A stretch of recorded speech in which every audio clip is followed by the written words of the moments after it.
আম্মা জানের অন্তরে যেন কেমন একটা ধাক্কা মারলো। মোবাইলটা হাতে নিয়ে বাবারে টেলিফোন করে, কেউ রিসিভ করে না। দীর্ঘ সময় পর কে যেন মোবাইলটা রিসিভ করে বলে, কে তুমি? বলে আমি। এই মোবাইলওয়ালার মা। কয় মোবাইলওয়ালার বাবারে দাও। মোবাইলওয়ালার বাবারে দিছে, কয় তাড়াতাড়ি কই আসো, অমুক জায়গায় আমার ঘর। কয় তাড়াতাড়ি আসো, লাশটা নিয়ে যাও। এমন একটা দিন নাই যুবকের লাশের খবর নাই রে যুবক। যত লাশ দেখো অধিকাংশ যুবকের লাশ। ওই চট্টগ্রামে আমার যুবক, আইনজীবী আমার যুবক দুনিয়া থেকে চলে গেল। ইসকনের ইতিহাস আপনারা ফেসবুক চালান, দেখেন, মিডিয়া গরম, মুসলমান গরম, দেশ গরম। হ্যাঁ, এই জন্যই তো আমি এতদিন বলছি, আমার কথা প্রথম বললে একটু কলিজায় গিয়া আঘাত লাগে, কিন্তু শেষে দেখা যায় ঠিকই। এতদিন বলছিলাম নাকে তেল লাগাইয়া ঘুমাইছো। কয় হ। কে? কয় দেশ স্বাধীন, দেশ স্বাধীন স্বাধীন কইয়া ঘুমাইছো। যদি না ঘুমাইয়া এখনো সোচ্চার থাকতি, মুসলমানের উপরে চোখ তুইলা কথা বলার সাহস কোন নাস্তিক পাইত না। স্বাধীন কইয়া কইয়া ঘুমাইতো সরে যুবক। অথচ ঢাকার শহরে আবার মা বোনেরা সাংবাদিক সম্মেলন করে করে চিল্লায় আমগো দেহ ব্যবসার অধিকার আবার ফেরত চাই, সমকামিতার অধিকার নিয়ে দৌড়ায়, ট্রান্সজেন্ডারের আওয়াজ নিয়ে দৌড়ায়। আমি এজন্য বলেছিলাম, এই আওয়ামী লীগ গেছে গেছে কইয়া লাফাইস না। শিক্ষা নে, শিক্ষা নে, জুলুমের পরিণাম ফল কিন্তু তোমার বেলায় এমন হবে। জুলুম করলে তোমার পরিণাম ফলটাও এমন হবে। মুসলমান উলামায়ে কেরাম ছাত্র জনতার বৈষম্য বিরোধী আন্দোলনে জীবনকে বাজি রেখে ময়দানে নেমেছেন। সফলতার চাঁদ উঠছে উলামায়ে কেরামের অবদানের কারণে। এজন্য বলি আল্লাহর কসম, জীবনে যত বন্ধু পেয়েছো কেউ তোদের আপন বন্ধু না রে যুবক বাবা। এই জীবনে তোর কলিজার আপন বন্ধু একমাত্র উলামায়ে কেরাম। নাকে তেল লাগাইয়া ঘুমাইস না রে যুবক। উলামায়ে কেরাম যে এত আন্দোলন করলো, হাজারো লাখো মাদ্রাসার ছাত্র ময়দানে নেমে গেল, কেউ কিন্তু বলে না আমগো ক্ষমতায় উঠাও এই জন্য আন্দোলন করেছি, বলে নেই। উলামায়ে কেরামের কথা হলো, আমরা জাতির বন্ধু, জাতির উপরে জুলুম হবে, সহ্য করা হবে না। উপদেষ্টা, প্রধান উপদেষ্টা যেই থাক না কেন, আমগো আফসোস নাই, তবে উলামায়ে কেরাম একটা রেড সিগন্যাল লাগায় দিছে, জুলুম করলে কোনো বান্দার ছাড় দেয়া হবে না।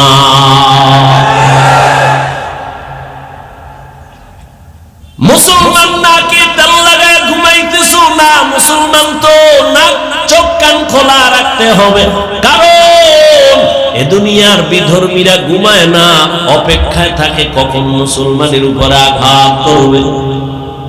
অতএব মুসলমান আরামে নিশ্চিন্তে ঘুমাবি তো সেই দিন। বাংলাদেশের প্রত্যেকটা পাড়া মহল্লায় উলামায়ে কেরাম বুক ফুলাইয়া চলবে, কোরআনের বয়ান করবেন যেদিন, কোন বেনামাজি সূত্রের অনুমতি নেওয়া লাগবে না। الذي خلق الموت والحياة ليبلوكم أيكم أحسن عملا وهو العزيز الغفور।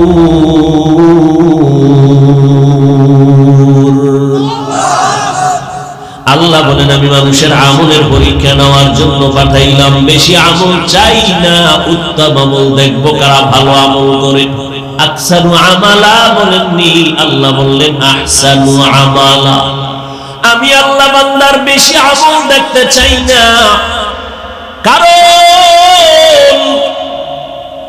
বেশি আমল করতে করতে করতে করতে আমার দুশ্মন জমিনের 1 ইঞ্চি জায়গা ফাঁক রাখে নাই, খালি সেজদা সেজদা সেজদা। প্রথম আসমানে আমল, দ্বিতীয় আসমানে আমল, চতুর্থ আসমানে, তৃতীয়, পঞ্চম, সপ্তম সব জায়গায় আমল। এত বেশি পরিমাণ আমল করার পর আমি আল্লাহ তার উপাধি দিলাম, তুমি একজন বুজুর্গ, তুমি একজন খাজেম, তুমি একজন আরেফ, তুমি ওলিয়ে কামেল। এত উপাধি দেওয়ার পর আমলের ঢের নিয়ে আসলো আমার আদালতে আইসা। এত আমলের বাহাদুরি, এত ইলমের বাহাদুরি, একটা হুকুম অমান্য করার কারণে তার জীবনের সব আমল বরবাদ হয়ে গেল। আমি বলছিলাম উসজুদু লি আদম, আদমের সিজদা কর, সবাই সিজদা করলো, ইন্না ইবলিস, ইবলিস সিজদা করে নাই, গায়ের জোরে না। আমি আল্লাহকে যুক্তি দিয়া ব্যর্থ করতে চাইলো, আমাকে বলে আমি কেন তাকে অর্ডার দিব সিজদার জন্য। যুক্তি দিয়া দিয়া আমার রহমতের দরজা থেকে বিতাড়িত হয়ে গেল। এজন্য যুক্তির নাম ইসলাম না, বুঝে আসুক আর না আসুক আল্লাহর হুকুম মেনে নেওয়ার নাম ইসলাম। আল ইসলাম গর্দান নেহাদান বাতার, বিনয়ের সাথে আত্মসমর্পণ করার নাম ইসলাম।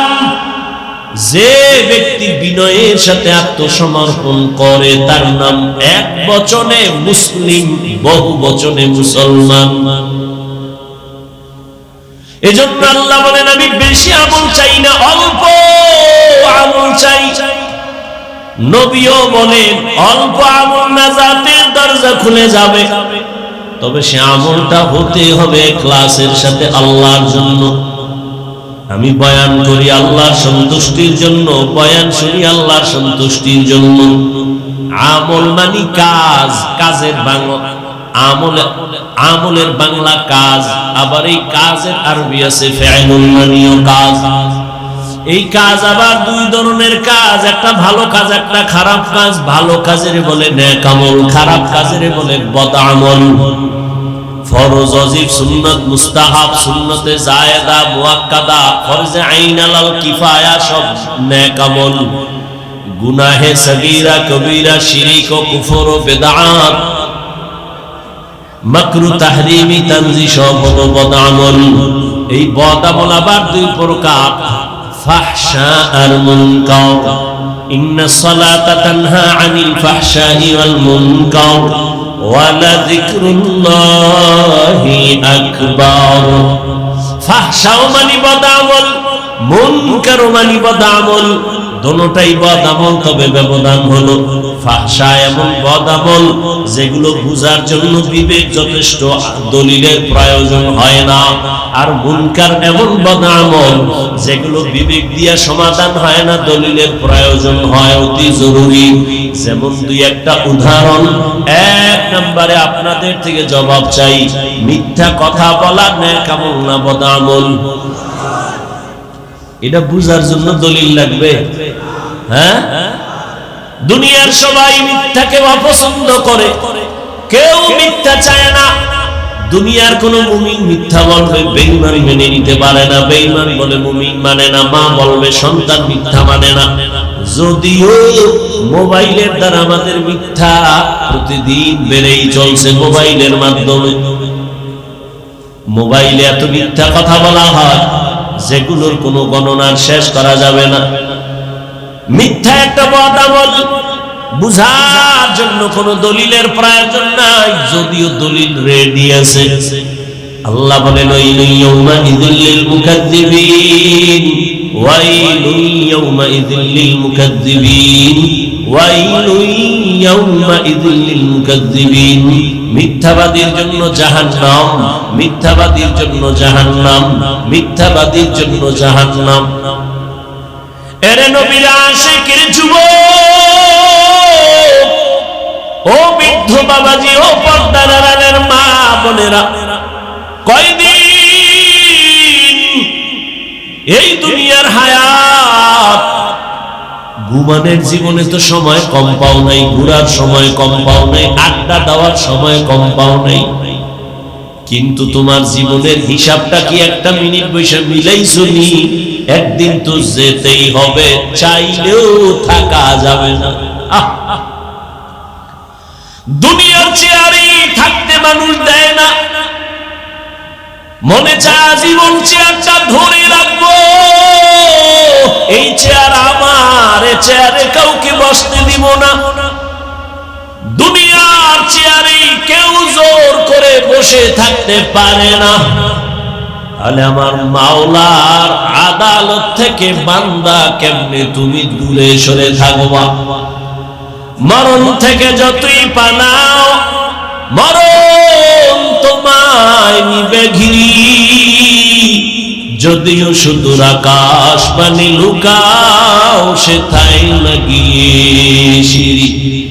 নদী পথে নৌকা চালাও, ও মাঝি ভাই, বেলা ডোবার আগে আমি উপার উঠতে চাই। ডুবে গেলে বেলারে আর উঠে না, ভেঙ্গে গেলে মেলারে আর জমে না। জীবনে খেলার মাঠে তো কম সময় কাটাও নাই রে যুবক, বন্ধু বান্ধবীদের আড্ডায় তো কম সময় কম কাটাও নাই। জীবনে দুনিয়া দুনিয়া দুনিয়া দুনিয়া করে কত সময় নষ্ট করেছো, কত রাত ঘুমাও নাই। জীবনের হিসাবটা মিলাইছো নি যে ঘুমের ঘরেও তো আজরাইল আসতে পারে? হিসাবটা মিলাইছো নি? সকালবেলা সন্তান মাকে বলে, আম্মু আমি 1 ঘন্টার জন্য আমি 30 বাজারে যাই আমার এক বন্ধুর সাথে মোলাকাতের জন্য। 1 ঘন্টা হয়ে গেল, 2 ঘন্টা, 3 ঘন্টা যখন হলো, আম্মা জানের অন্তরে যেন কেমন একটা ধাক্কা মারলো। মোবাইলটা হাতে নিয়ে বাবারে টেলিফোন করে, কেউ রিসিভ করে না। দীর্ঘ সময় পর কে যেন মোবাইলটা রিসিভ করে বলে, কে তুমি? বলে আমি। এই মোবাইলওয়ালার মা কয়, মোবাইলওয়ালার বাবারে দাও। মোবাইলওয়ালার বাবারে দিছে, কয় তাড়াতাড়ি কই আসো? অমুক জায়গায় আমার ঘর। কয় তাড়াতাড়ি আসো, লাশটা নিয়ে যাও। এমন একটা দিন নাই যুবকের লাশের খবর নাই রে যুবক। যত লাশ দেখো অধিকাংশ যুবকের লাশ। ওই চট্টগ্রামে আমার যুবক, আইনজীবী আমার যুবক দুনিয়া থেকে চলে গেল। ইসকনের ইতিহাস আপনারা ফেসবুক চালান, দেখেন, মিডিয়া গরম, মুসলমান গরম, দেশ গরম। হ্যাঁ, এই জন্যই তো আমি এতদিন বলছি, আমার কথা প্রথম বললে একটু কলিজায় গিয়া আঘাত লাগে, কিন্তু শেষে দেখা যায় ঠিকই। এতদিন বলছিলাম নাকে তেল লাগাইয়া ঘুমাইছো, কয় হ, কে? কয় দেশ স্বাধীন, দেশ স্বাধীন স্বাধীন কইয়া ঘুমাইছো। যদি না ঘুমাইয়া এখনো সোচ্চার থাকতি, মুসলমানের উপরে চোখ তুইলা কথা বলার সাহস কোন নাস্তিক পাইত না। স্বাধীন কইয়া কইয়া ঘুমাইতো সুরে যুবক। অথচ ঢাকার শহরে আবার মা বোনেরা সাংবাদিক সম্মেলন করে করে চিল্লায় কয়, আমগো দেহ ব্যবসার অধিকার আবার ফেরত চাই। সমকামিতার অধিকার নিয়ে দৌড়ায়, ট্রান্সজেন্ডারের আওয়াজ নিয়ে দৌড়ায়। আমি এজন্য বলেছিলাম, এই আওয়ামী লীগ গেছে গেছে কইয়া লাফাইস না। শিক্ষা নে জুলুমের পরিণাম ফল কিন্তু তোমার বেলায় এমন হবে। জুলুম করলে তোমার পরিণাম ফলটাও এমন হবে। মুসলমান উলামায়ে কেরাম ছাত্র জনতার বৈষম্য বিরোধী আন্দোলনে জীবনকে বাজি রেখে ময়দানে নেমেছেন। সফলতার চাঁদ উঠছে উলামায়ে কেরামের অবদানের কারণে। এজন্য বলি আল্লাহর কসম, জীবনে যত বন্ধু পেয়েছো কেউ তোদের আপন বন্ধু না রে যুবক বাবা।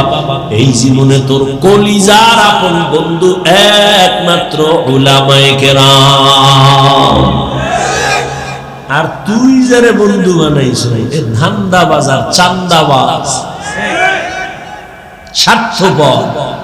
স্বার্থে আঘাত লাগলে দল থেকে নাম কাটবে না, কল্লা কেটে দিবে কল্লা। এর নাম সোনার বাংলার রাজনীতি। আর কোরআনের রাজনীতি আর ইসলামের রাজনীতি, মালিক যেই প্লেটে খাবে গোলাম একই প্লেটে খাবে।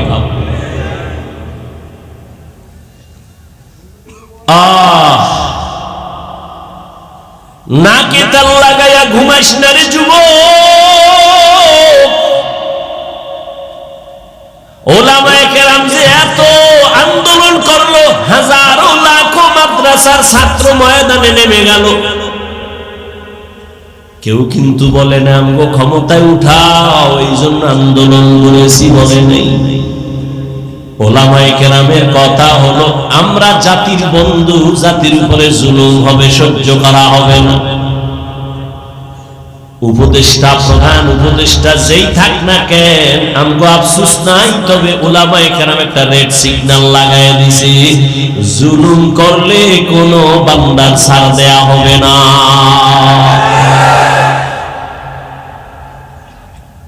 মুসলমান নাকে তেল লাগায় ঘুমাইতেছো না, মুসলমান তো নাক চোখ কান খোলা রাখতে হবে, কারণ এ দুনিয়ার বিধর্মীরা ঘুমায় না, অপেক্ষায় থাকে কখন মুসলমানের উপরে আঘাত করবে। অতএব মুসলমান আরামে নিশ্চিন্তে ঘুমাবি তো সেই দিন বাংলাদেশের প্রত্যেকটা পাড়া মহল্লায় উলামায়ে কেরাম বুক ফুলাইয়া চলবে, কোরআনের বয়ান করবেন যেদিন কোন বেনামাজি সূত্রের অনুমতি নেওয়া লাগবে না। মুসলমান তো নাকে তেল লাগায় স্বাধীনভাবে ঘুমাবে সেদিন, যেদিন এদেশের প্রত্যেকটা মাদ্রাসা মসজিদের কমিটির মধ্যে বেনামাজি থাকবে না, সুদখোর থাকবে না। শিয়ালের রাতে মুরগি দিয়ে কয় 3 দিন আমানত, শিয়াল পণ্ডিত কয় 1 দিনও না। জিন্দা কেন মরাও দেব না। শিয়ালের হাতে মুরগি রাখলে যা হবে, ধর্মের চাবি সুদখোর বেনামাজির হাতে রাখলে তাই হবে। রাখছে কারা? এই শিয়ালের হাতে মুরগি রাখছে কারা? এখন আর আওয়াজ নেই। হ্যাঁ, তোমরাই রাখছি। চিল্লাইছো আমরা ইসলাম চাই, ভোটের আগের রাত্রে টাকা খাইয়া কেবলা ঘুরায়া বলছো হুজুরে দিরে ভোট দিয়া কি হবে, কিছুই হবে না। অথচ এই জমিনে যা কিছু দেখো সফলতার পেছনে হুজুরদের ছাড়া কোনো কিছুই হয় না। আল্লাহ হেদায়েত দান করেন। আল্লাহ পাক রব্বুল আলামিন বলেন, যারা আমার সাথে মোলাকাত করতে চাও হে যুবক, দুনিয়া দেখতে দেখতে হায়াতের অর্ধেক শেষ। 30 বছর হায়াত শেষ, যদি 50 বছর বাঁচো আর মাত্র 20 বছর আছে। যদি তোর হায়াতটা 60 বছর থাকে, অর্ধেক শেষ আর অর্ধেক আছে। আমি বলি অর্ধেক বাইচা থাইকা লাভ কি? অর্ধেক জীবনে আরো যদি বাঁচতে চাও, যে পার্স গুলো দরকার ওই পার্স তো সব নষ্ট করছো মোবাইল দেখা দেখা। মোবাইলের দিকে তাকাইয়া থাকার কারণে কানের পার্স নষ্ট, চোখের পাওয়ার নষ্ট, হাতের পাওয়ার নষ্ট, কিডনি নষ্ট, হার্ট দুর্বল, মাথা ব্যথা বেড়ে গেছে।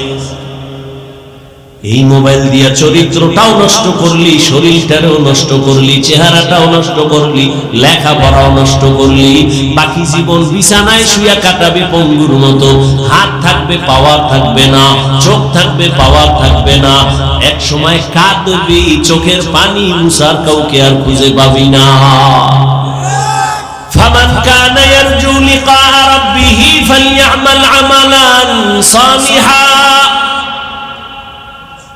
নেক আমল করো, বদ আমল ছাড়ো। বদ আমল দুই প্রকার, ফাহশা আর মুনকার। ফাহশা এমন বদ আমল যেগুলো বুঝার জন্য দলিল লাগে না, যেমন মিথ্যা কথা বলতেছিলাম। বলেন আমাকে গালি দেওয়া এটা নেক আমল না বদ আমল? এই কথা কন না কেন? বদ আমল। বুঝার জন্য দলিল লাগবে, দলিলের কোনো প্রয়োজন নাই, কিন্তু দলিল আছে। আবার একটা বদ আমল আছে মুনকার, যেটা বুঝার জন্য দলিল ছাড়া সমাধান হবে না। যেমন আমি বলি উদাহরণটা এমন, আপনারা খেয়াল করবেন, সিজদা করা এটা ভালো আমল না খারাপ আমল?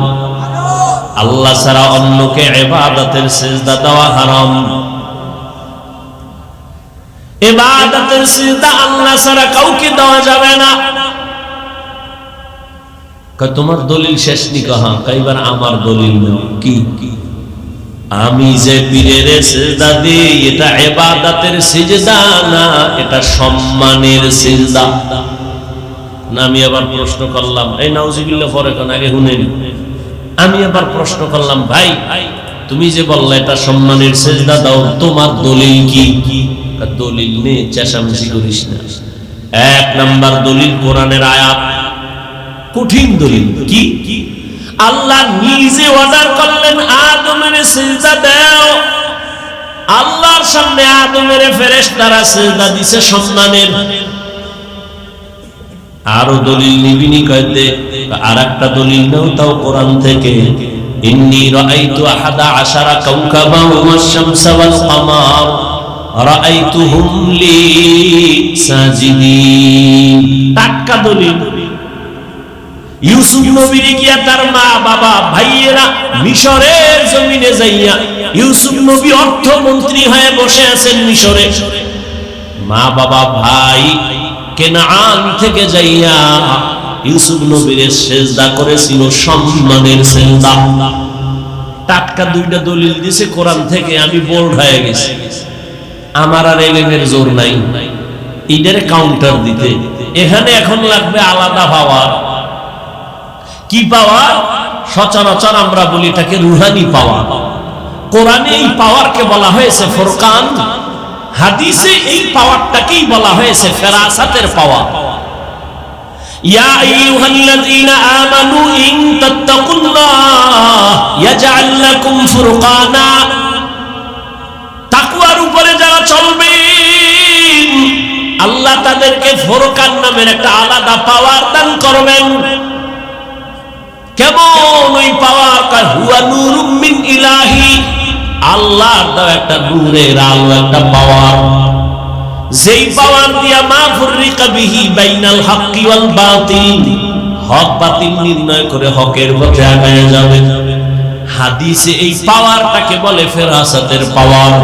قال النبي صلى الله عليه وآله وسلم اتقوا فراسة المؤمن فإنه ينظر بنور الله। আল্লাহর বিশেষ কিছু বান্দা আছে, এদের আল্লাহ আলাদা পাওয়ার দান করেন। ওই পাওয়ার পাইয়া তারা অনেক কিছু দেখে যা তোমরা দেখো না। আর তারা এটা চামড়ার চোখ দিয়ে দেখে না। আল্লাহ তাআলা এদের নূরের আলো দান করে, নূরের পাওয়ার দিয়ে তারা দেখতে পায়। নূরের আলো দিয়ে তারা অনেক কিছু দেখে। এই পাওয়ার আল্লাহ বিশেষ বান্দাকে দেন, সবাই পাওয়ার পায় না। খুতবা দিতেছেন, জুমার খুতবা, হঠাৎ করে আওয়াজ, ইয়া সারিয়াতাল জাবাল, ইয়া সারিয়াতাল জাবাল, ইয়া সারিয়াতাল জাবাল। ওমরে ফারুক আওয়াজ দিছে, সারিয়া পাহাড়, পাহাড়, পাহাড়। আওয়াজটা দিছে খুতবার মধ্যে অপ্রাসঙ্গিক। কয় হে সারিয়া কই? কয় মদিনা থেকে 2000 কিলোমিটার দূরে ইরানে। সারিয়াকে জিজ্ঞাসা করা হলো, রে সারিয়া, ওমরের আওয়াজ শুনছো? সারিয়া বলে, কাছে বৈশা আওয়াজ দিলে যেমন শোনা যায় তেমনই শুনছি। ফেরাসাতের পাওয়ার। উসমান রাদিয়াল্লাহু তাআলা আনহু সাহাবায়ে কেরামদের বসায়া বয়ান করেন। হঠাৎ এই মজলিসের মধ্যে আব্দুল্লাহ ইবনে মাসউদ চলে আসছেন বাজার থেকে। উসমান আর একদিকে তাকায়, নবুয়তের দরজা কি খোলা, ওহী আছে নাকি? না। তো আপনি কেমনে বললেন আমার চোখে বেগানা জিনার নজর লাগছে? উসমান বলে, ওহী দরজা নাই, নবুয়তের দরজা বন্ধ, তবে ফেরাসাতের দরজা তো খোলা। ফেরাসাত বান্দা স্বাভাবিকভাবে যা দেখে না, এই পাওয়ারওয়ালারা অনেক কিছু দেখেন। এ শক্তি আল্লাহর দেওয়া। কাদেরকে আল্লাহ দিবেন? কোন গাঞ্জাখোর বেনামাজিকে দিবেন না। যারা তাকওয়ার উপরে মজবুত, আল্লাহ তাদেরকে দিবেন। हर के दारत खौफ हक दर दिल मदर जन्नतुल मअवा देहद उरा मकाम। नेक আমল করি ওরে যুবক, তবে সাবধান, শিরকের গন্ধ যেন আমলের মধ্যে না থাকে। শিরকের গন্ধ বড় মারাত্মক। এবার বুঝেন শিরিক কি জিনিস? আল্লাহ কয়জন? জোরে বলেন। ওই যে আল্লাহ এক, কোন দিক থেকে এক? আওয়াজ নেই। কোন দিক থেকে আল্লাহ এক বলেন? সহজ কথা, যেদিকেই তুমি বলো সেদিকেই আল্লাহ। রিজিক দেওয়ার বেলায় আল্লাহ, সম্মান দেওয়ার বেলায় আল্লাহ এক। রুহানি পাওয়ার দিয়া ওই বেদাতি ভণ্ডকে জিজ্ঞাসা করা লাগবে, তুই যে দুইটা দলিল দিলি কোরআন থেকে, আদমের সেজদা দিছে সম্মানের, ইউসুফ নবীর মা বাবা ভাইয়েরা সেজদা দিল সম্মানের, দুই দলিলের গোড়ায় ইউসুফ নবী আর আদম নবী। বল এবার তোরে দলিল ছাড়া বুঝাইতে হইবে, আকলি দলিল বল, তুই ইউসুফ নবীর উম্মত নাকি আদম নবীর উম্মত? এবার বেদাতি কি কইব? কোন নবীর উম্মত? মুহাম্মদের উম্মত। যখনই কইব ঠাস করে একটা থাপ্পড় দিয়ে এবার বলবে যে কানে ধর, তুই নবী মুহাম্মদের উম্মত, দলিল দাও ইউসুফ নবী দিয়া। বিষয় কি? মুহাম্মদের ইতিহাস জানো? মুহাম্মদের এত দাম, এত দাম যে নবী আল্লাহর পেয়ারা, এত বেশি পেয়ারা। মুসা আল্লাহর বন্ধু, ঈসা আল্লাহর বন্ধু, ইব্রাহিম আল্লাহর বন্ধু, ইসমাইল আল্লাহর বন্ধু, নবী মুহাম্মদ আল্লাহ বানাইছেন বন্ধু। তবে ব্যবধান, সব নবী রাসূল আমার আল্লাহ তাআলার আশিক। আল্লাহ বলেন আমি নিজে মুহাম্মদের আশিক। ইমামুল আউয়ালিন আল আখিরিন বাহরে সাদকা রাহমাতাল লিল আলামিন সাইয়্যিদুল কাউনাইন খাতমুল মুরসালিন আখিরামত বুদে ফখরুল আউয়ালিন। এর নবীর আশিক ওই বেদাতিকে বলো, মুহাম্মাদের জীবনী জানুনি? যেই নবীর জীবনে একমাত্র আইন আল্লাহ ছাড়া কাউকে সিজদা দেওয়া যাবে না। সম্মানের দাও আর ইবাদতের দাও আল্লাহকেই দিতে হবে, আর কাউকে দেওয়া যাবে না। এইবার তোর কাছে একটা প্রশ্ন, নবীজির 63 বছর হায়াতে নবীরে ভালোবাসা কোন মানুষ গিয়ে সিজদা দিছিনি? নবীরে আসেনি কোনো দলিল? নাই। নবীর ইন্তেকালের পরে আজ 1500 বছর হয়ে গেল, নবীজির মাজারে গিয়া কেউ সিজদা দিছেনি? আচ্ছা আমাকে বলেন তো, নবীজির দরবার মদিনার দরবার থেকে, দুনিয়াতে তো বহু দরবার আছে, মদিনার থেকে দামি কোন দরবার? নাই। দুনিয়াতে মাজার আছে না? বলেন তো আমার রসুলের মাজার থেকে দামি কোনটা? ঈসা নবীর মাজার, মুসা নবীর মাজার, আজমিরের মাজার, নিজামুদ্দিন আউলিয়ার মাজার, সবাই একমত পৃথিবীর শ্রেষ্ঠ দরবার মদিনার দরবার, শ্রেষ্ঠ মাজার নবীজির মাজার। বলতো ওই মাজারে কি পরিমাণ মোমবাতি জ্বলে, নারী পুরুষ বেপরদা হয়ে কি পরিমাণ জিকির চলে, ওই মাজারে সেজদা চলে। সোজা কথা, বাঁকা টাকা নাই। নবীজির শ্রেষ্ঠ দরবার মদিনা, পৃথিবীর শ্রেষ্ঠ মাজার রহমতুল লিল আলামিনের মাজারে, এই দরবারে আর মাজারে যা চলে না, পৃথিবীর কোন মাজারে আর দরবারে তা চলতে দেওয়া হবে না। সোজা কথা, কোনো পেশ নাই। আর যদি মনে করো হ্যাঁ মাজারে সেজদা দিলে আল্লাহ খুশি হয়, তাহলে প্রথম সেজদা মদিনার নবীর মাজারে দাও। মোমবাতি জ্বালাইলে যদি আল্লাহ খুশি হয়, বড় একটা মোম অর্ডার দিয়া বিমানে নিয়ে মদিনার নবীর মাজারে জ্বালাও। কোনদিন হবে না রে বাবা, এই চালাকি ছেড়ে দাও, সরল মনে চলো, আল্লাহর কাছে অনেক দামি হইবা। আল্লাহ পাক রব্বুল আলামিন বলেন, ও দুনিয়ার মানুষ যারা আমার সাথে মুলাকাতের ইচ্ছা করো, আমি রবের সাথে মুলাকাত করতে চাও, তোমাদের কর্মসূচি একটা, নেক আমল করো। দ্বিতীয় কর্মসূচি শিরিক করবা না। আল্লাহর মতো আরো আল্লাহ আছে মনে করার নাম শিরিক। আল্লাহর ক্ষমতার মতো কারো ক্ষমতা আছে মনে করার নাম শিরিক। যারা মনে করবে তাদের নাম মুশরিক। আল্লাহর কিছু স্পেশাল গুণ আছে, এই গুণটা আরো কারো মধ্যে আছে মনে করার নাম শিরিক। যারা মনে করে তাদের নাম মুশরিক। মুশরিকদের জন্য জান্নাত হারাম। যেমন আল্লাহর স্পেশাল একটা গুণ হলো তিনি রিজিক দেনওয়ালা রাজ্জাক, এই গুণটা আর কারো মধ্যে আসেনি, নাই। যদি কেউ মনে করে আমাকে চাকরি রিজিক দেয়, আমারে সরকার দেয়, গ্রামীণ ব্যাংক আমাকে রিজিক দেয়, দুনিয়ার কেউ রিজিক দেয়, মনে করার নাম শিরিক। সন্তান দেওয়ার মালিক কে? আল্লাহ। আরো কেউ সন্তান দেওয়ার ক্ষমতা রাখে মনে করার নাম শিরিক। যারা শিরিক করবে তাদের নাম মুশরিক। মুশরিকদের জন্য জান্নাত হারাম। ইন্নাল্লাহা লা ইয়াগফিরু আন ইউশরাকা বিহি ওয়া ইয়াগফিরু মা দুনা যালিকা লিমান ইয়াশা ওয়া মান ইউশরিক বিল্লাহ ফাকাদ ইফতারা ইসমান আযীমা ওয়া মান ইউশরিক বিল্লাহ ফাকাদ দাল্লা দালালান বাঈদা ওয়া মান ইউশরিক বিল্লাহ ফাকাদ হারামাল্লাহু আলাইহিল জান্নাহ। আল্লাহর সাথে শিরিক করবা না, নেক আমল করো ইখলাস নিয়া। ও আমার কলিজার যুবক,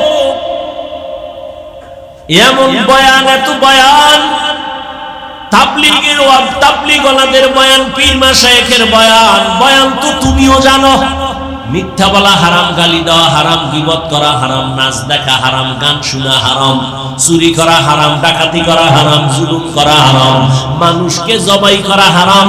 সব জানো, মানো না কেন রে বাবা? নামাজ পড়া ফরজ, মা বাবার খেদমত করো জীবনে, হজ ফরজ হলে হজ করো ফরজ, ধনী যাকাত দাও বছরে একবার ফরজ। সব জানার পরে বয়ানও চলতেছে, আমল নেই কেন রে বাবা? ও যুবক, আমি আজকে তোমাকে পায় ধইরা ধইরা বুঝাইতেছি নামাজ পড়ো, নবীর কথা অনুযায়ী চলো, এরপরেও তুমি বুঝো না। অথচ তুমিও মুসলমান, আমিও মুসলমান, তোমার আমার আল্লাহ এক, নবী এক, কোরআন এক, কাবা এক, ধর্ম এক, কালেমা এক, এরপরেও কেন বাবা তুমি লাইনে আসো না? তোমার আমার আল্লাহ কি দুই না এক? তোমার আমার নবী, কাবা, ধর্ম, কালেমা, দুনিয়াতে আসছি সবাই এক। শুধু বৈলরের মানুষগুলো মনে হয় যেন আসার সময় লঙ্গি পরে আসছিল, বিদায় বেলা কাফনের সংখ্যাও হবে 3টা, তাও এক। আমি বক্তার কারণে একটা সম্মানে কাফন বাড়াইয়াও দিবে না। তুমি রিকশা ড্রাইভার মইরা গেল, একটা কাফন কেউ কমাইয়াও দিবে না। তোমারও 3 কাফন, আমারও 3টা কাফন। মা বোনদের জন্য 5টা কাফন, কালার হবে আলাদা। কালার সবার এক। কাফনের উপরে লেখা থাকবে বড় হুজুরের লাশ, এমপি সাহেবের লাশ, না কারো উপরে লেখা থাকবে না। আজকে আমি বক্তা যত ভাব দেখাই, তুমি টাকার ক্ষমতার ভাব দেখাও না কেন, সাদা কাফনে যেদিন ঢুকবা সব বাহাদুরি বন্ধ হয়ে যাবে। ওই সাদা কাফনের কালার এক, কবরের সাইজ হবে এক। ওই কবরে রেখে প্রশ্ন করা হবে তিনটা, তাও এক। তুমি ধনী না গরিব, আলেম না মূর্খ, প্রশ্ন হবে না, প্রশ্ন হবে তিনটা। রবের পরিচয় দাও, ধর্মের পরিচয় দাও, রাহমাতুল লিল আলামিনের পরিচয় দাও। নবীজি বলেন যারা এই তিনটা প্রশ্নের জবাব দিতে পারবে তাদের কবর হবে রাউযাতুম মিন রিয়াজিল জান্নাহ। আর যারা জবাব দিতে পারবা না তাদের কবর হবে হুফরাতুম মিন হুফারিন নার। ওই কবরের জবাব কে দিতে পারবে? আমরা হুজুরেরা। কি গ্যারান্টি আছে? ওরে আমাদের হুজুরদের যদি গ্যারান্টি থাকতো তাহলে আল্লাহর নবীর হাতে হাত লাগাইয়া 10 জন সাহাবা জান্নাতের টিকিট পাইছে। ইতিহাস বইরা দেখেন, তারাও জীবনভর কান্না কান্না কান্না, আল্লাহর আদালতে কেমনে দাঁড়াবে। রহমতের নবী বলেন, আমি তো আয়েশার হুজরায় ঘুমাইতেছি, এশার নামাজের পর আমি ঘুমাইলাম, আর চোখ বন্ধ, আমার অন্তর ঘুমায় না। আমার মাথার কিনারাই তো মসজিদে নববী। হঠাৎ রাতের গভীরে শুনি কান্নার আওয়াজ। রাতের এই গভীরে কে কান্না করে? আমার ঘুম ভেঙে গেল। ঘুম থেকে উঠলাম, নজর দিয়ে তাকায় দেখি সাধারণ কোনো বান্দা কাঁদে না, আমার সাহাবী, জান্নাতের 1 নাম্বার সাহাবী আবু বকর নামাজে দাঁড়ায় কান্না করতেছে। আমি রহমতের নবী উঠছি, আমার আবু বকর এই গভীর রাতে কেন কাঁদেন? আমি উইঠা পেছনে চলে গেলাম, চুপ করে দাঁড়াইলাম। আবু বকর হাউমাউ করে কাঁদতেছেন। নামাজ শেষ, আমি জিজ্ঞাসা করলাম, ও আবু বকর, আমার নামাজে দাঁড়ায় কেন কান্না করলেন? আবু বকর চোখের পানি ছেড়ে বলেন, নবী, আল্লাহর আদালতে কেমনে দাঁড়াইয়া হিসাব দিব সেই ভয় কান্না করেছিলেন নবী। রহমতের নবী বলেন, আবু বকর, জান্নাতি 10 জন সাহাবাদের মধ্যে আপনার তো 1 নাম্বার সার্টিফিকেট আছে, এত টেনশন কেন?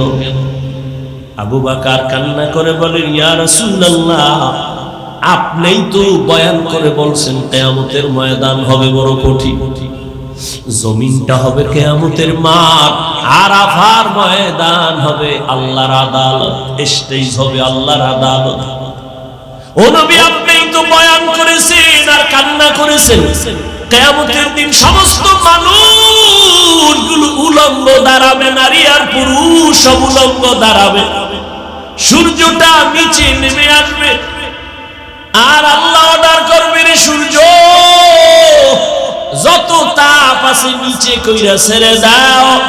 সূর্যের গরমে মাটির জমিনটা পুড়িয়া তামা হয়ে যাবে। অন্যদিকে জাহান্নামের আওয়াজ, জাহান্নাম চিল্লাইবে আর আল্লাহর আদালতের দিকে আগাবে আর বলবে, আল্লাহ, বেনামাজি কই, গুনাহগার গুলো আমার পেটে দাও। নবীজি আপনি বলেছেন আল্লাহ সেদিন রাগান্বিত আওয়াজ দিবেন, লিমানিল মুলকুল ইয়াউম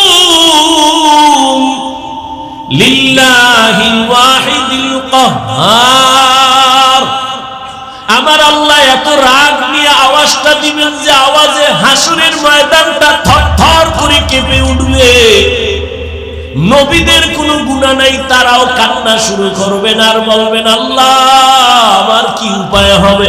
উম্মতেরা পাগলের মতো দৌড়াদৌড়ি করবে, কেউ সুপারিশ করবে না। নবী বলেন, ও নবী বয়ান করেছেন, জাহান্নাম এমন ভাবে চিৎকার দিবে, কেউ জাহান্নামকে ধরে রাখতে পারবে না। আল্লাহ পাক রব্বুল আলামিন জাহান্নাম কি বলবে অপেক্ষা কর, বিচারটা শেষ করিয়া গুনাহগারগুলো তোর পেটে ঢুকায় দেই, অপেক্ষা কর। জাহান্নাম একটু দাঁড়াবে না। জাহান্নামের আওয়াজে আবার আমার নবী আল্লাহর সামনে সিজদায় পড়ে কান্না করবেন। মায়ার নবী বলবেন, আল্লাহ জাহান্নামকে ফিরাও, আমার একটা উম্মত যেন জাহান্নাম ধরতে না পারে। যদি আমার উম্মত জাহান্নামে যায় আমি জান্নাতে যাব না। আল্লাহ তখন বলবে ফেরেশতাকে, ও ফেরেশতারা ৭০,০০০ শিকল লাগায় জাহান্নামের বেঁধে ধরে রাখো, সামনে যেন অগ্রসর হতে না পারে। ৭০,০০০ শিকল লাগাইয়া জাহান্নামকে ধরবে, ধরে রাখতে পারবে না। আবার এক একটা শিকলের গোড়ায় ৭০,০০০ ফেরেশতা ধইরা রাখতে যখন পারে না, ওদিকে নবীও কান্না করেন উম্মতের মায়ায় পড়িয়া। ও বেনামাজি নবীর আশিক উম্মতের দল, কেমন একজন নবী পাইলা, ওই নবীর চিনলা না? আবু বকরের মতো বান্দা যদি জাহান্নামের ভয়ে কান্না করতে পারে, তাহলে আমার তোমার তো কান্না করে করে মরিয়া যাওয়া উচিত। অথচ কপাল বড় খারাপ, গুনাহ করতে করতে করতে করতে জীবনটা নাপাক, অথচ চোখে পানি নাই। অন্যে কান্না করে তাও পছন্দ করি না, কপাল বুঝি বড় খারাপ হয়ে গেল। আবু বকর বলেন, ইয়া রাসূলুল্লাহ, আপনি তো জাহান্নামের বয়ান আর হাসরের ভয়ানক বয়ান করেছেন। আল্লাহ পাক নবীর কান্না দেখে বলবেন, নবী কাঁদবেন না, আপনি মাথা উঁচু করে একটু সামান্য পানি দিয়া বলবে ফেরেশতা জাহান্নামের গায়ে ছিটায়া দাও। জাহান্নামের গায়ে যখন দিবে, পানিটা দেওয়া মাত্র জাহান্নাম দ্রুত পেছনে দৌড়াবে। যেই জাহান্নামকে ৭০,০০০ শিকল দিয়েও ধরে রাখতে পারে নাই, সামান্য একটু পানি দেওয়া মাত্র জাহান্নাম পেছনে যাচ্ছে। ফেরেশতারা বলবেন, ও আল্লাহ, যেই জাহান্নামকে ধইরা রাখতে পারি না, শিকল লাগায় একটু পানি দিলা দৌড়ায় যায় পিছনে, এমন বরকতের এটা কি পানি? জমজমের পানি দিছো নাকি কাউসারের পানি, না আবে হায়াতের পানি, না দুনিয়ার কোন সমুদ্রের পানি? আল্লাহ বলবেন, না ফেরেশতা, এটা জমজমের পানিও না, আবে হায়াতের পানিও না, কাউসারের পানিও না। এই যে পানি হলো আমার মায়ার নবীর গুনাহগার উম্মতের চোখের পানি। আমার মায়ার নবীর গুনাহগার উম্মতেরা দুনিয়াতে গুনার কথা স্মরণ করে করে কান্না করছি, ওই পানি আমি জমা রাখছি কুদরতের দ্বারা। আমি ওয়াদা করেছি নবীর মাধ্যমে যারা চোখের পানি ছাড়িয়া আল্লাহর কাছে ক্ষমা চাইবে, আমি আল্লাহ ওই পানির দ্বারা জাহান্নাম হারাম কইরা দিব, আর জাহান্নামের ঢুকাবো না। আমি ওই বান্দাকে জাহান্নাম থেকে জান্নাতে ঢুকাইয়া দিব। ও এলাকার যুবক বাবারা, ও বৃদ্ধ বাবাজি, ও পর্দার আড়ালের মা বোনেরা, আমি এতক্ষণ চিল্লাইয়া তোমাদের বয়ান শুনাইছি, একবারও কিন্তু বলি নাই আমি পাস করলি মাথায় দিছি তোমরাও দাও, না হয় ধ্বংস। আমি কওমি মাদ্রাসায় লেখাপড়া করেছি, একবারও বলি নাই স্কুল কলেজ বাদ দিয়া কওমি মাদ্রাসায় যাও, না হয় ধ্বংস হয়ে যাওয়া। আমি এতক্ষণ বয়ান করলাম তাবলীগের লাইনের সন্তান, পীরের মুরিদ, একবারও তোমাদের বলি নাই যুবক পীরের কাছে যাও, তাবলীগে যাও, না হয় জাহান্নামী হয়ে যাইবা। আমি তোমাদের কি বুঝাইতে চাই, বিদায় বেলা একটু খেয়াল করে শোনো রে বাবা। আমি তোমাকে বড় হুজুর হইতে বলি না, তসবিহ লাগাও, পাগড়ি লাগাও বলবো না, বরং আমি তোমারে দোয়া কইরা যাই। এই ময়দানে হাজারো আল্লাহর গোলাম আছে যাদের দোয়া আমিন ফেরত যাবে না, আমি বলি তাদের আমিন কবুল হবে, দোয়ার নিয়তে বলি। ও বাবা, তুমি স্কুলে পড়ো, আমি দোয়া করি আলহামদুলিল্লাহ। তুমি কলেজে পড়ো, তুমি ভার্সিটিতে পড়ো, চাকরি করো, ব্যবসা করো, তুমি একজন ডাক্তার হও, ইঞ্জিনিয়ার হও, প্রফেসর হও, কোনো বাধা নাই। তবে আমার জীবনের একটা দাবি, তোমার কাছে বেয়াদব হইও না। তোমার ব্যবহারে কোনোদিন মা বাবা যেন কষ্ট না পায়, তোমার ব্যবহারে যেন আলেম কষ্ট না পায়, তোমার ব্যবহারে কোনো শিক্ষক যেন কষ্ট না পায়। স্কুলে পড়ো, কলেজে পড়ো, চাকরি করো, ব্যবসা করো, বাধা নাই। ও যুবক, তোমার মতো কত যুবক তাকায়া দেখো স্কুলে কলেজে ভার্সিটিতে পড়িয়াও নামাজ ছাড়ে না, আছে না নাই বলো? তুমি তোমার বিবেকটাকে জিজ্ঞাসা করো, তুমি কেন পারবা না? তোমার মতো যুবক রাস্তায় গাড়ি চালায়, নামাজ ছাড়ে না, তুমি কেন পারবা না? নিজের মনটাকে বুঝাও।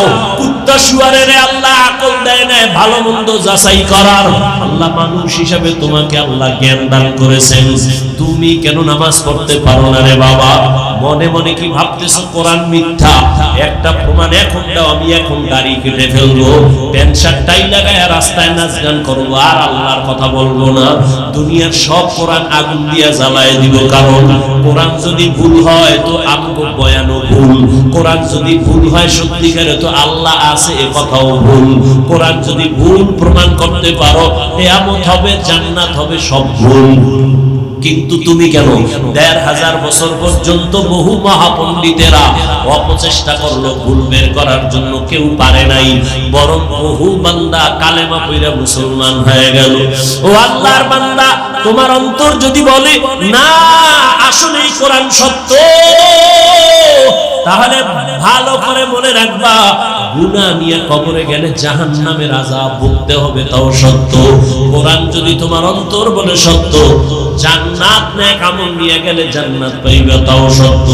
ও আল্লাহর বান্দারা, ও নবীর উম্মতেরা, উলামায়ে কেরাম, সাহাবায়ে কেরাম জীবনভর যদি নেক আমল করিয়া কান্না করেন, তোমার তো আমার তো কোনো আমলেরই খবর নাই, নামাজ নাই, দাড়ি নাই, টুপি নাই, পর্দা নাই, হালাল নাই, তোমার আমার কি পরিমাণ কান্না করা উচিত? ও আল্লাহর বান্দারা, মনের একটু বুঝাইও। তোমার মতো কত চাকরিজীবীরা, আবার পুলিশ বিডিআরেরা, দাড়িওয়ালা নামাজির অভাব নাই, বলো তুমি কেন পারবা না?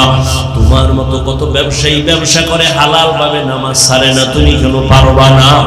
এখনো সময় আছে, তওবা করে নাও। মনে চাইছে পার্কে যাবা, দৌড়াইয়া গেছো, আর কত গুনাহ করবা, এখনই কি ফিরবা না রে বাবা? দুইটা পায়ে হাত দিলে কি বলবা, হাফিজ ভাই চেয়ারের থেকে নিচে নাইমা যদি আমগো পাও ধরেন, আর দাড়ি কাটবো না, নামাজ ছাড়বো না, পায়ে ধইরা বলি বল আমি নিচে নাইমা আসি বাবা, আমি নিচে নাইমা তোর পাও দুইটা ধইরাও বলবো, আর দাড়ি কাইটা আমার নবীরে কষ্ট দিস না। ওরে আমরা যারা টুপিওয়ালা দাড়িওয়ালা, কই কত বিপদ এই বাংলাদেশে চোখের সামনে দেখছো, কিন্তু আমাদের তো কোনো বিপদ হলো না। করোনার সময় সব বন্ধ, স্কুল কলেজ বন্ধ, চাকরি বন্ধ, সব, কিন্তু একটা মাদ্রাসা বন্ধ হয় নাই। এই আওয়ামী লীগ নাই, বিএনপি, এই সেই কত কান্নাকাটি, সবার মধ্যে পেরেশানি, কিন্তু কোরআন ওয়ালাদের কোনো টেনশন নাই। আলহামদুলিল্লাহ, আমরা আগেও যেমন ছিলাম এখনো তেমন আছি, ভবিষ্যতেও তেমন থাকবো। ও বাবা, এত পাও দুইরে তোমারে বুঝাই কেন? তুমি কি আমারে টাকা দাও না, হাদিয়া দাও না? ইমামের বেতনটাও ঠিক মতো দাও না। ও বাবা, আলেমদের তুমি গালি ছাড়া কিছুই দাও না, ফেসবুকে বিরোধিতা ছাড়া কিছুই করো না, অথচ এত কিছু জানার পরেও একটা গালিও তোমারে আমি দেই না। তুমি সামনে দাঁড়াইলে হাসি মুখে বুকে লাগাই সালাম দেই, একবারও তো সিসি কইরা তাড়ায়া দেই নাই। এই তো বলতে পারতাম তো চাইলে, যে বেনামাজি কাছে আসবি না, তুই প্রস্রাব করে পানি লাও না, গন্ধ তোর পোশাকে ময়লা, দূরে যা, একবারও বলি নাই। বরং সব আলেমরা তোদের পাইলেই বুকে লাগায়, আর মোহাব্বত করে একটু দোয়া দেয়, সালাম দেয়, হাত বাড়ায় দেয়। এই ভালোবাসা দুনিয়াতে আর কারো কাছ থেকে পাবি না রে বাবা। দুইটা পায়ে হাত রেখে বলি রে যুবক, ওরে সাহাবায়ে কেরাম যদি এত সুন্দর আমল, এত সুন্দর নামাজ, এত সুন্দর তাকওয়া, এত সুন্দর তেলাওয়াত রাইখা জান্নাতের টিকিট পাইয়াও যদি তারা কান্না করে, তোমার আমার কত কাঁদা উচিত? চোখ দুইটা বন্ধ করে দেখ, জীবনে গুনাহ ছাড়া কিছুই নাই রে বাবা। এখনো কি তওবা করবা না?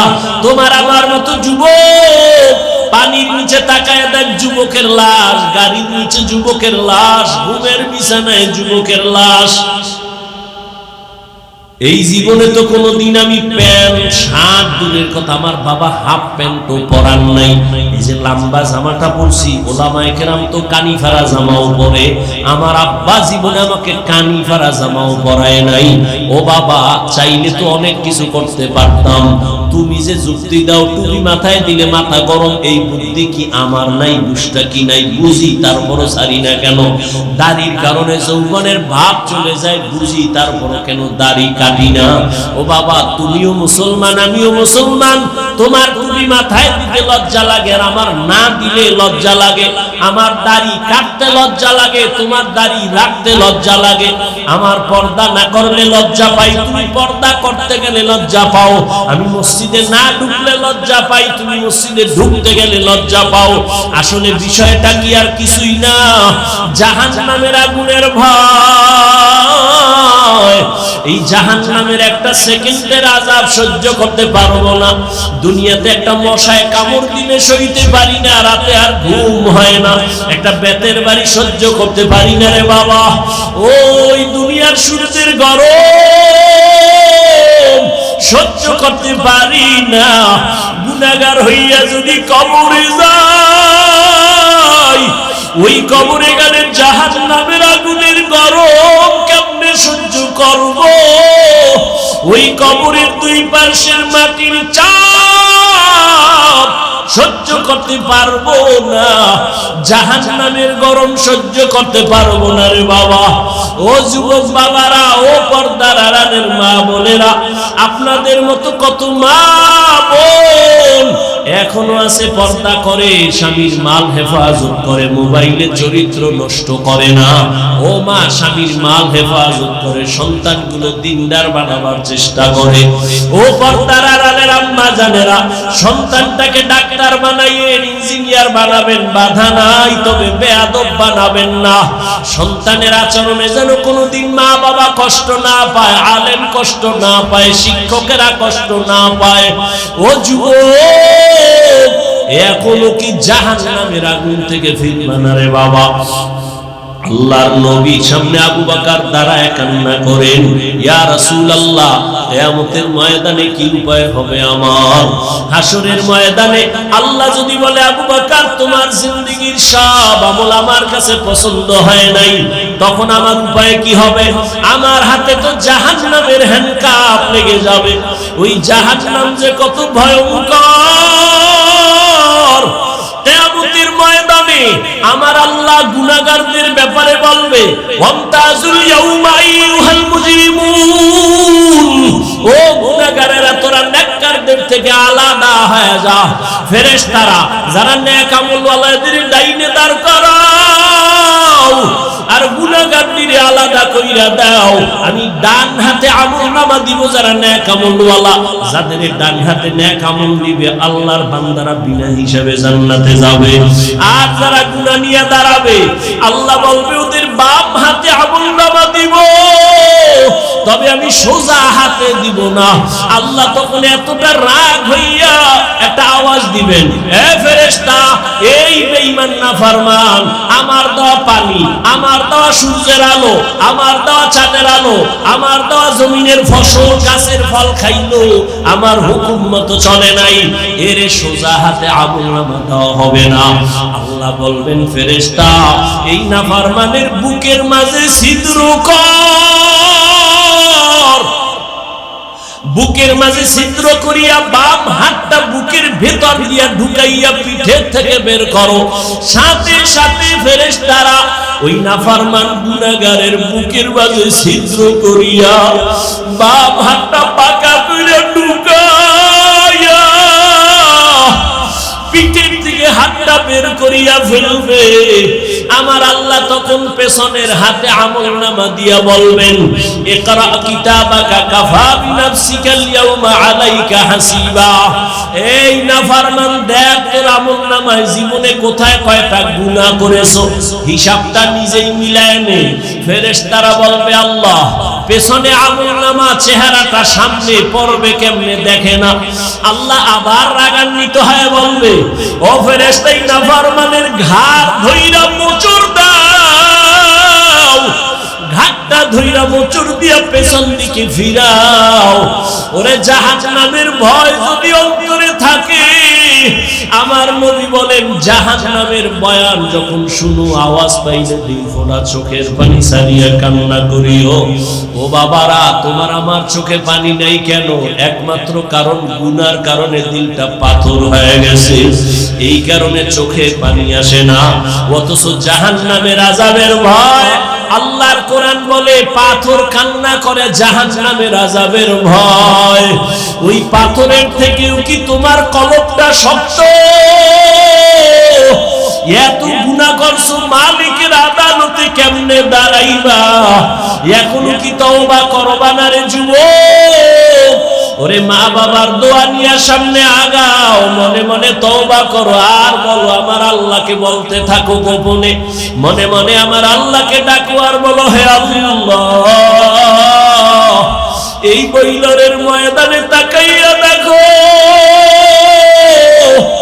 মনে হয় আমার মতো গুনাহগার কেউ নাই। গুনার কারণে আমার হাত না পাক, আমার চোখ না পাক, আমার জিহ্বা না পাক, আমার অন্তর নেরা জানে না, আপন বন্ধুরা জানে না। জীবনে কত গুনাহ করলাম হাতের দ্বারা, চোখের দ্বারা, জবানের দ্বারা। ওই গুনার খবর যদি আমার মা বাবা ভাই বোন আপনজন জানতো, কেউ আমারে ভালো জানতো না। আল্লাহ কত দয়ার মালিক, এত গুনাহ করার পরেও আমার আল্লাহ রাগ করিয়া তোমার আমার জন্য খানা বন্ধ করেন নাই, পানি বন্ধ করেন নাই, বরং আমার আল্লাহ মায়ার রহমতের দরজা দিয়ে ডাকে আর বলে আয় আয় আয়, কই যাইতেছো? আমার রহমতের দরজায় ফিরিয়া আয়, যেদিকেই যাবি জাহান্নাম ছাড়া কিছু না। আয়, আমি দয়ার নজর দিয়া তাকাইতেছি, আর দুই ফোঁটা চোখের পানি ছাড়িয়া ক্ষমা চা। ওরে কান্না যদি না আসে, মনে করিও গুনার কারণে আল্লাহ বেজার। ও যুবক বাবারা, দুই ফোঁটা চোখের পানি সে কাঁদিও আর মনের বুঝাইও, তোমার আমার মতো যুবক যদি স্কুল কলেজে পড়িয়া চাকরি করে, ব্যবসা করে, শ্রমিকের কাজ করে, ড্রাইভারি করে, নামাজ পড়ে, তুমি আমি পারবো না কেন? এখনো যদি তওবার নিয়ত থাকে, আর গুনাহ করিও না রে বাবা। পায়ে হাত রেখে বলি, মা বাবার বরদোয়া নিও না, ওলামায়ে কেরামের দোয়া নিয়া, মুরব্বিদের শিক্ষকের দোয়া নিয়া পাঁচ বেলার নামাজ পড়ো, লেখাপড়া করো, মোবাইলে গুনাহ ছাড়ো। ঘুমের ঘরে যদি আজরাইল আইসা দেখে তুমি বিছানায় শুয়া শুয়া গানের তার কানে লাগাইয়া শুয়া রইছো, আজরাইল যখন চইলে আসবে, আরে বেনামাজি গুনাহগারের যে কি উপায় হবে? ওরে গুনাহগারেরা আজরাইলকে দেখা ভয় পাওয়া যাবে, চক্ষু উল্টাইয়া যাবে। ও আল্লাহর বান্দারা, মিথ্যা মনে করিও না, বরং সত্য ভাইবা দুই ফোঁটা চোখের পানি ছাড়িয়া তওবা করো। মরিয়া গেলেও যাবা, আর নামাজ ছাড়বা না, দাড়ি কাটবা না, বেপরদায় চলবা না, মা বাবার সাথে বেয়াদবি করবা না। তওবা করার মতো যদি অন্তর কারো তৈরি হয়, মুনাফিকি না থাকে, খাঁটি তওবার নিয়ত যাদের আছে, দুটো হাত আল্লাহকে দেখাইয়া দাও। আয় আল্লাহ, হাতগুলো কবুল করে নেন, তওবা কবুল করে নেন, তওবার উপরে মজবুত হইয়া চলার তৌফিক দান করেন, আমিন।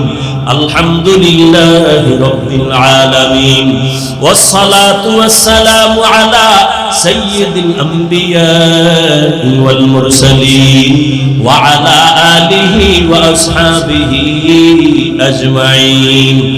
জবানটা খুইলা আমার মালিকের ডাকো, ইয়া আরহামার রাহিমিন, ইয়া আরহামার রাহিমিন, ইয়া আরহামার রাহিমিন। রব্বিরহামহুমা কামা রব্বায়ানি সগীরা। اللهم إنك عفو كريم تحب العفو فاعف عنا. اللهم إنا نسألك رضاك والجنة ونعوذ بك من سخطك والنار. ও দয়ার মালিক,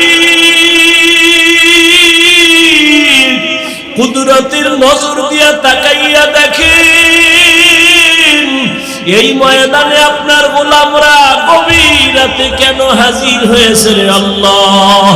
টাকা চায় না, বাড়ি চায় না, গুনাহ কইরা ফলাইছি। ওলামায়ে কেরাম, মুরব্বি, হাজী সাহেব, আমার কলিজার যুবক, আমার